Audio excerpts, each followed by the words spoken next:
can join us. And Satya, we're really lucky to have. He's the director of industry development at Empire State Development. They're the economic development arm of the New York State government. He's spent time both in the public sector and in the private sector in finance, spending time at SVP Global and Goldman Sachs. So he is one of the rare people that are in the public sector that have really strong private sector experience, and looking forward to what he has to share about what's available in New York. Great. Thank you, David. Thank you, Tony. And can't commend you guys enough for putting together an incredible event during very difficult circumstances. And on behalf of the state of New York, we're incredibly excited to be here today and talk about the InsurTech community in our state and ways that we can partner with the firms in attendance today to help drive that growth further going forward. I'm just going to share my screen. Great. And I will let you take it away.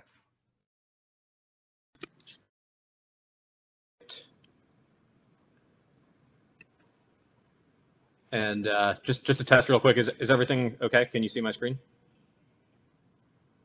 See it. We can see it, Sasha. Yep, we can see your screen. Everything's okay, good. Great. Okay, perfect. So as David mentioned, I work at Empire State Development, which is the economic development arm for the state government of New York. Our mandate covers both New York City as well as regions upstate. Having said that, we work closely with city-level economic development agencies such as NYC EDC, which some of you might be familiar with, as well as regional groups covering upstate. And we've done extensive work in places like Rochester and Buffalo as well. And before jumping into the meat of the presentation, I did want to mention one thing that we're extremely excited about, which is, you guys read all the same news stories that I do. You're aware of what the economic situation in New York is like and what our fiscal situation is like. And from my own standpoint, when I think of the deal flow that's still coming across my desk and the amount of growth that we're still seeing, the InsurTech community and the FinTech community more broadly has been incredible. And the level of hiring, the level of growth, it hasn't slowed down at all. In some cases, it's been delayed by, let's say, 3 to 6 months. But the main message from us today is that we view InsurTech and FinTech as being one of the key industries driving our recovery. And we hope to partner with as many of you as possible. So let's jump right into it. Empire State Development works to drive job growth and investment growth and attract new businesses to the state through a variety of different initiatives. This can include financial incentives. It can include real estate development, marketing, or small business services. If you think about the ways that we support growth and the number one message that we continually hear from our partners across a variety of industries, people come to New York for our talent base. And we lead the Northeast in the number of STEM graduates.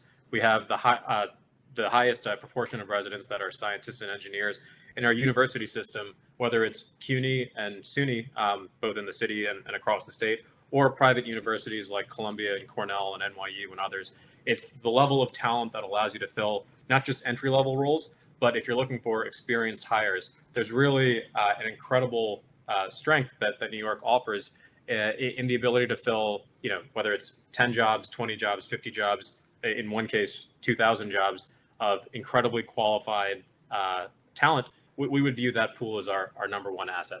And if you look at the right side of the screen, we have a number of incentives, programs, and financing tools that we use to help drive that growth and those partnerships across the state. This can include tax-based incentives, operational support, innovation development support and growth support, along with venture capital and certain assistance for exports, as well as coordinating with international markets.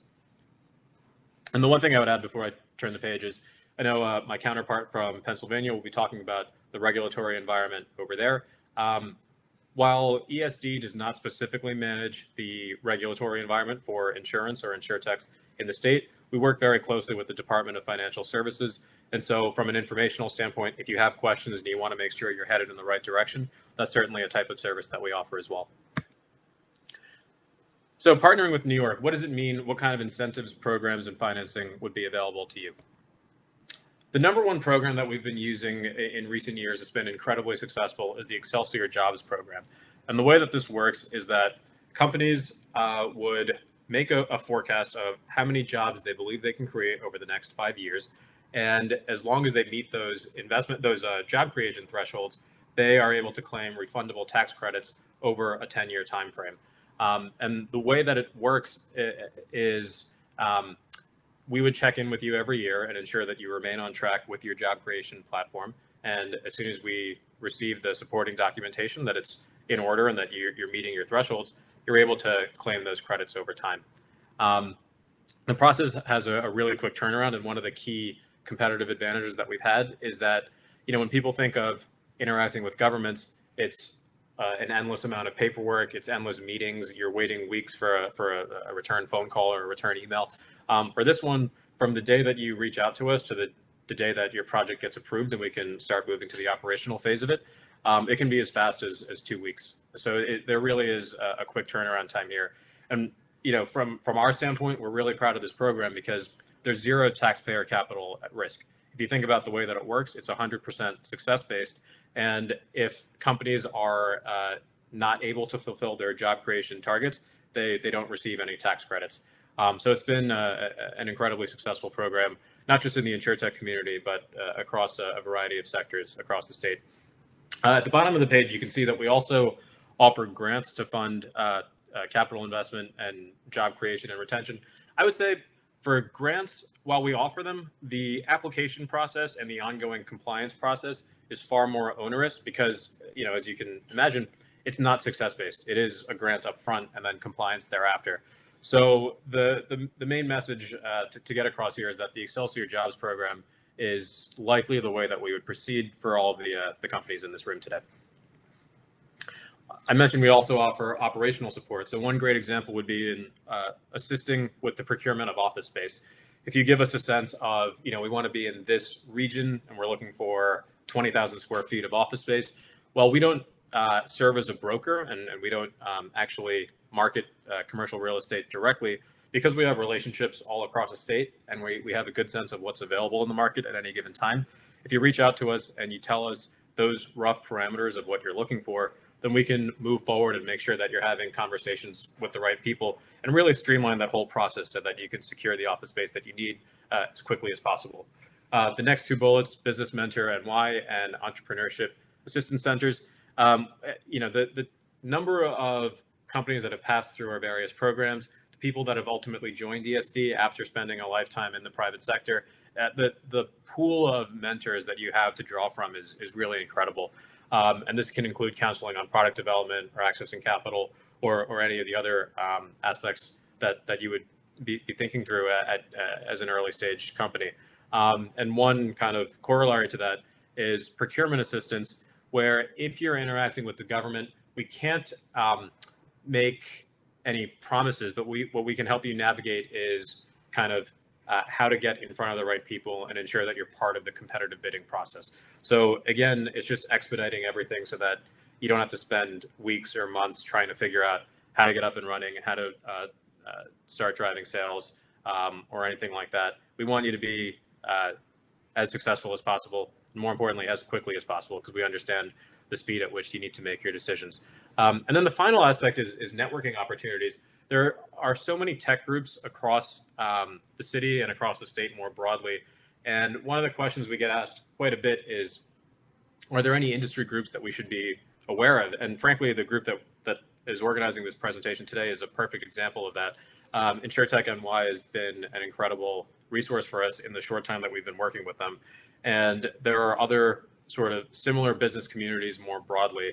And depending on what end market you're servicing, we'd be excited to make those connections as well. Innovation development support is another aspect of New York's commitment to driving economic growth.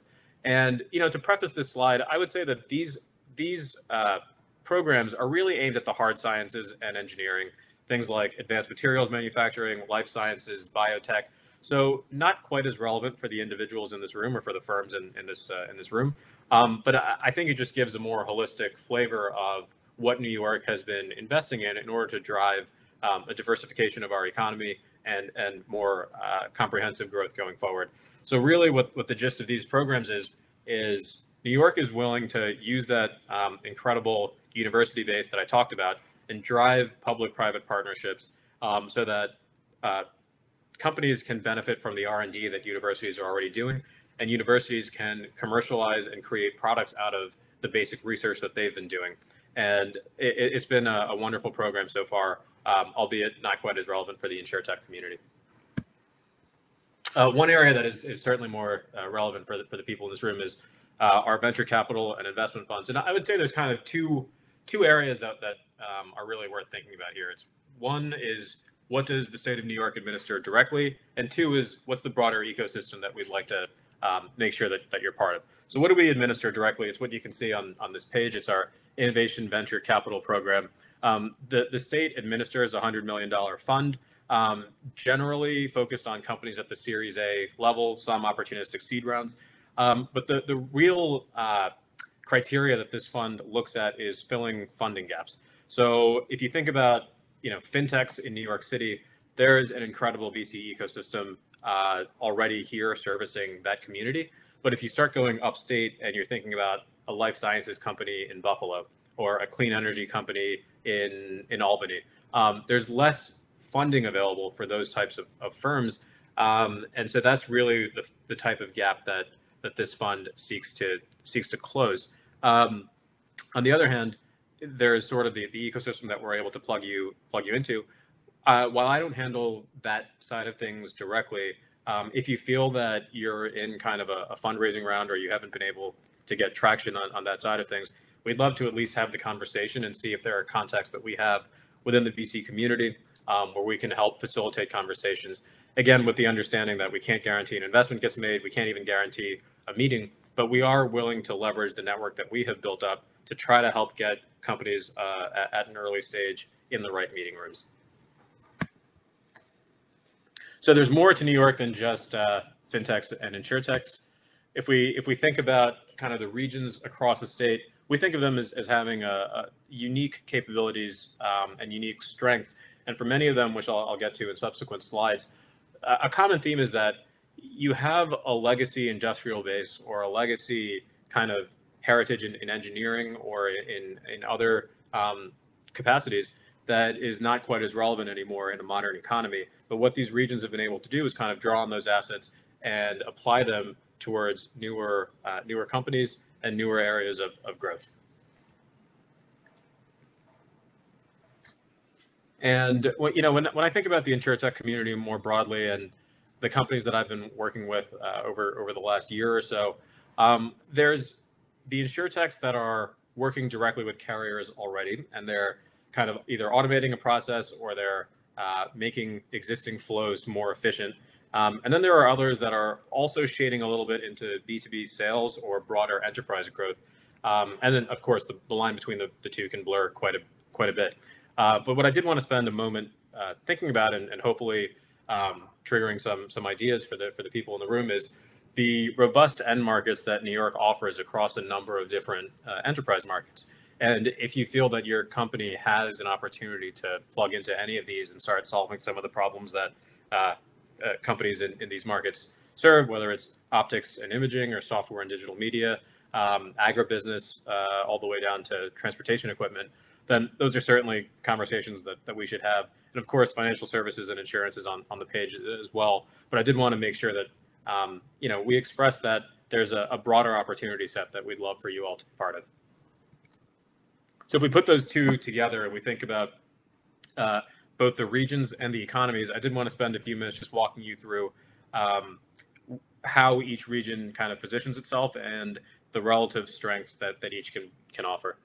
So if we think about the capital region, this is obviously where Albany is. You have a number of diverse industry clusters from biotech and life sciences all the way to semiconductor development, and a number of household names that are in the area as well. General Electric, Philips, and of course Regeneron, which has been all over the news for the last year.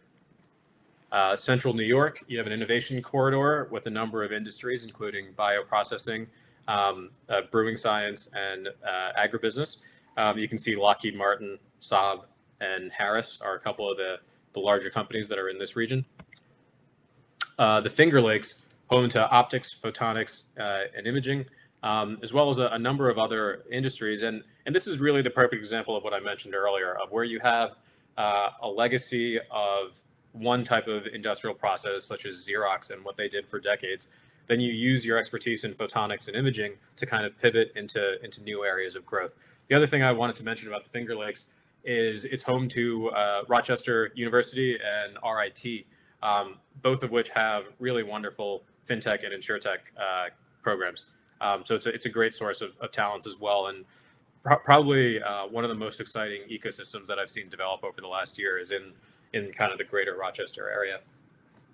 If we think about Long Island, you'll see industries such as aerospace, defense, financial services, and really a whole host of others. Canon and L&K Partners are two of the big firms that you'll see out on Long Island. The Mid-Hudson region, which includes Westchester and a whole host of other areas that I'm sure many of you are familiar with. You'll see many of the same conglomerates because it does offer that great balance of urban amenities, but suburban levels of space. And you'll see companies like Pepsi, IBM, and Regeneron that have established a significant footprint in that area. The Mohawk Valley has a number of different industry clusters as well. Materials processing, financial services, cybersecurity, information and technology.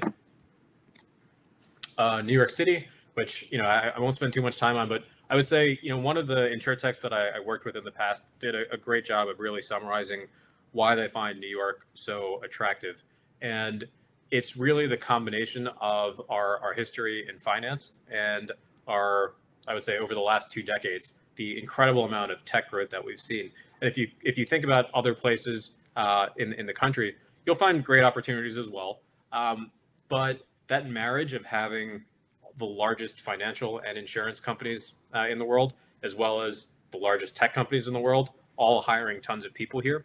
And when you kind of think of the spin-off opportunities and the ability to source talent that has that level of experience, and that's that easily accessible as well when you think about the connectivity to Westchester, Long Island, or New Jersey, it's just an incredible hub for that kind of creativity. North Country offers a number of opportunities for growth as well in biotech, defense, transit equipment, and tourism. The Southern Tier offers a good insurance hub on its own, and you'll also find agriculture and manufacturing along the Southern Tier. Western New York, which is where Buffalo has really transformed itself towards some of these advanced economies and more service-based economies. M&T Bank is one company in particular that I would call out that's doing a really great job of driving the fintech ecosystem out in Buffalo. And for those of you who are excited about potentially expanding towards the Midwest and Canada, Buffalo is an incredible opportunity to be right in kind of the sweet spot of those end markets. We do like to wrap up our presentations by talking about maybe the softer aspects of why we love New York and why it's such an exciting place to locate your companies and to grow. And that's really the quality of life that's offered here, whether you're in the city or the suburbs or somewhere upstate. Property taxes have been capped at 2%, and they're at their lowest in decades for the middle class and manufacturers. Our education footprint for both your families as well as your talent pool is second to none. And the final thing I wanted to discuss is just the cultural amenities. So we all saw the vaccine news earlier this week. Hopefully that means life in the city resumes its normalcy as soon as possible. But even outside of the city, we have 6 million acres of state parks and 14 major lakes upstate. And it's really just an incredible place to live and to visit. So with that, it's been really a thrill for me to be in front of this audience today. The final takeaway for me is that we want all of your companies to be as successful as possible. We hope that New York can help you get to that successful place. And if there's any questions we can answer, any partnerships that we can strike, please don't hesitate to reach out. Thanks, Satya. I think that was a very comprehensive look at all of the resources available in New York. So if anyone has questions, feel free to add them in the chat box. Otherwise, I'm happy to talk through with Satya some of the key highlights that he mentioned. So I guess, Satya, where I wanted to really start was the Excelsior job creation program, which I know you spend a little bit of time on. But for the startups that are interested in it, could you talk about how someone could join into that program, how they could apply to it, and is it extremely competitive, or is it something that it's realistic that each startup would have the opportunity to be a part of? Yeah, those are great questions, and I'll just pull up the slide as well. There we go. So maybe to hit those in reverse order, competitive is an interesting way of putting it. So there are two types of government programs more broadly that are aimed at driving economic growth. One is called as of right, where you apply as long as you check certain boxes, you're 100% guaranteed to get that tax credit or that subsidy or that grant or whatever it is. The other type is called discretionary, where it is entirely up to the economic development agency to determine if they want to provide an award and the level of that award. And Excelsior is in that latter group where it's completely discretionary. So in that sense, there is a pretty comprehensive review process where we ask for we ask for documentation to support all the claims that would be made through the application process. But having said that, it's not competitive in the sense that there's a finite number of companies that can qualify for it.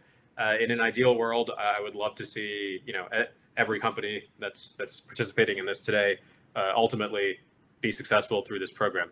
So the way that I know you mentioned what's the application process like. So the first thing is to reach out to a project originator, and we're split up by industry verticals. And since I handle InsurTechs, you'll have my contact information. You reach out to me and we can talk through what the parameters of your project are. This program tends to focus on, I would say, companies that are roughly around 50 people or so, and they're looking to add 200 people. But there's a lot of leeway in both of those. It can be as small as a company that's 10 people and now they're looking to add 30. That's totally fine. Or a company that's 500 people today and they want to add 2,000. So I just wanted to give you a rough sense of what the median project looks like that I've worked on, and I would say it's kind of 50 moving to 200.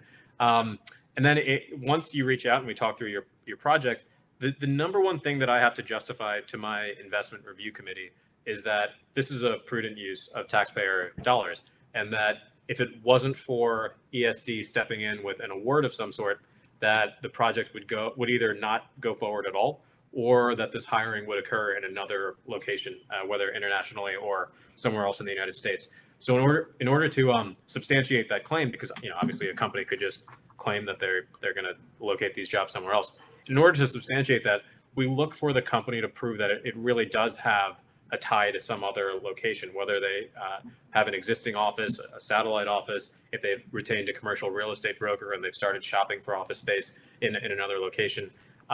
Those are kind of the threshold issues that we would look for to justify that, okay, this project needs ESD's help.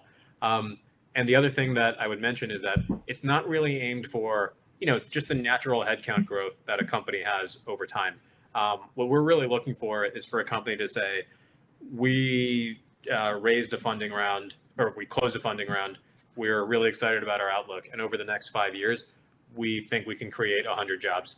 And now it's up to us to determine, do we put that 100 jobs somewhere else in the country, or do we expand our footprint in New York, or do we establish a footprint in New York?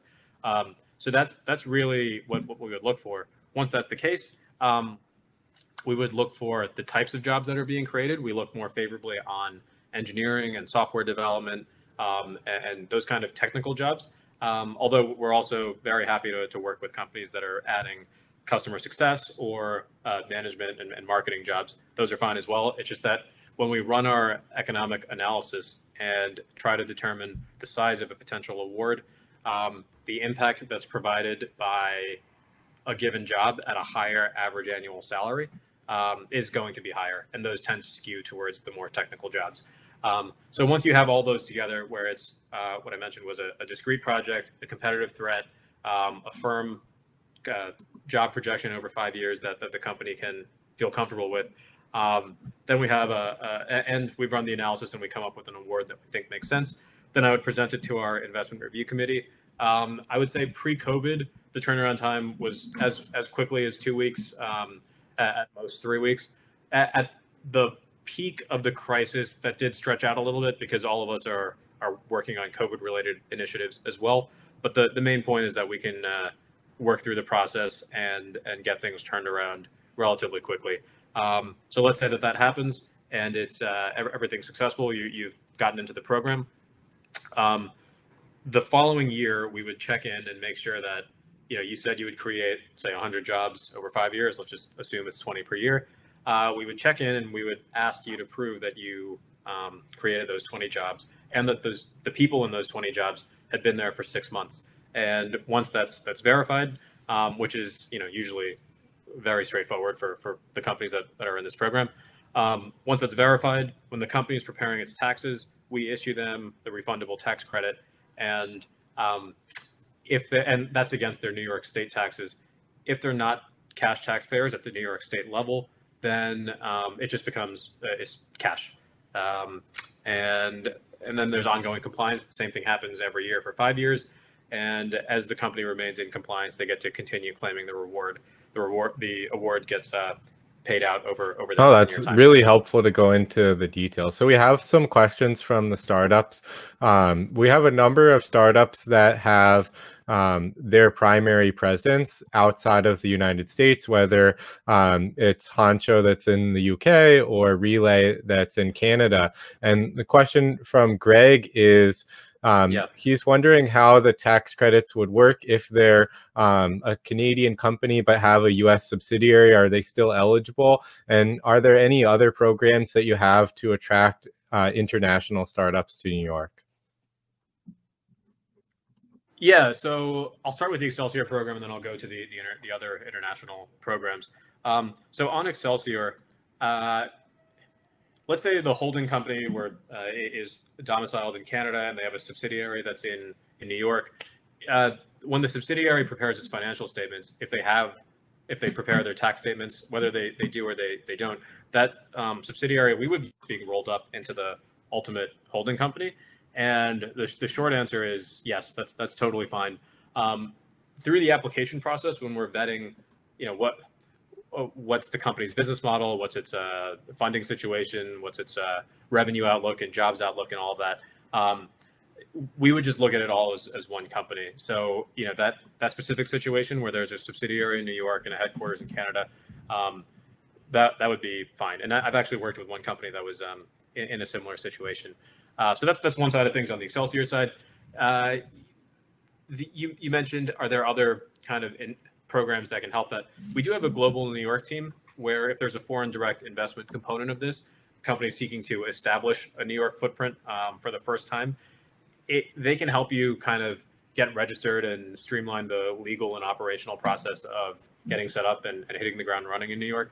Sometimes that might also include an Excelsior process, but really that would be on a case-by-case basis where we would figure out, is it just the qualitative assistance that makes sense for this? Is there really a competitive threat where Excelsior should step in as well? But we can evaluate those on a case-by-case basis and see what makes the most sense. That's helpful.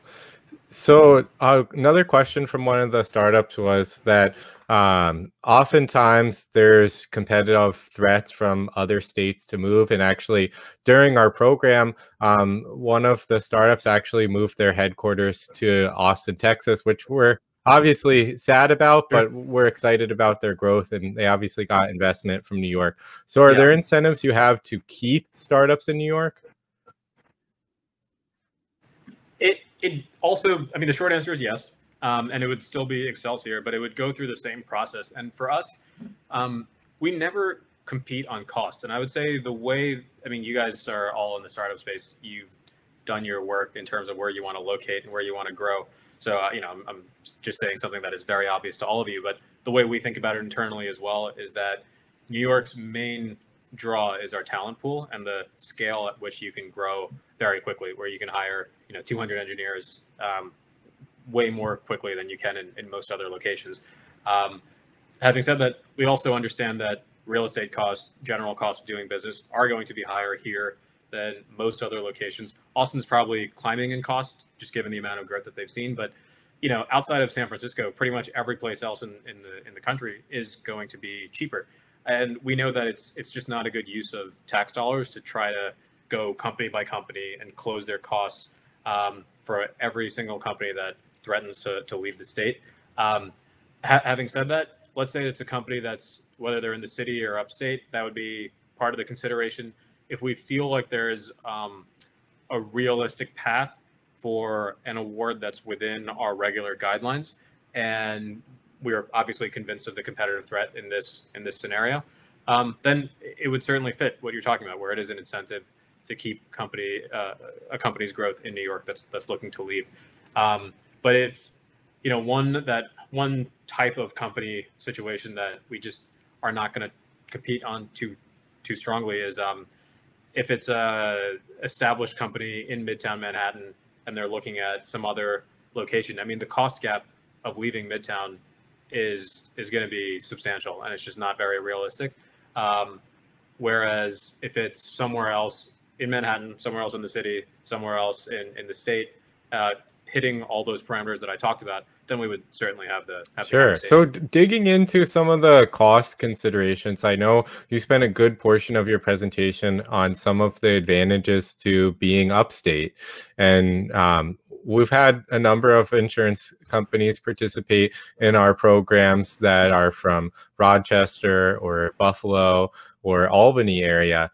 And I just wanted to kind of see your thoughts from your perspective on how do you work with startups that they know they have to build a customer care team, or they need to build a capability that's not maybe core tech. How do you work with them to partner with the right universities, or to develop the right sources to find the talent pool upstate? Yeah, we love seeing those types of projects, and that's a great way of putting it, actually, where it's the most core tech, and in many cases the leadership functions would be in New York City. And then if you do have a customer support aspect, I mean, that's what those regions are perfect for, because it's still very easy to get to and very close by, but it's obviously going to be a lower cost base.